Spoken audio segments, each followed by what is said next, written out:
I want to talk to you today about what you might not realize you need if you're going to get stronger. My name is Levi Lesko, and I'm the author of the children's book, Marvel at the Moon. And today's verse of the day is 1 John 4:15. Whoever confesses that Jesus is the Son of God, God abides in him, and he in God. When you lift weights with a dumbbell at the gym, like me, you might often forget and neglect the negative aspect of each rep. When you do a press, or when you do an extension, or when you do a curl, there's two aspects to it.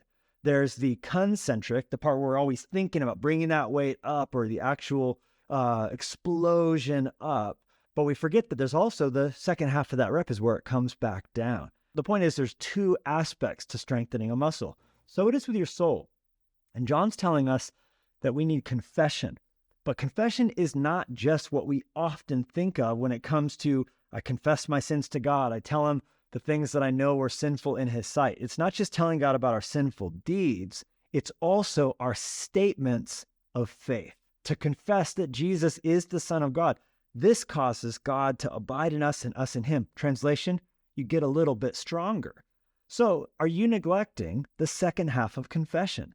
Yes, like the bar of soap, 1 John 1:9, tell him the wrong things you've done so that you can be cleansed and that you can restore your relational fidelity.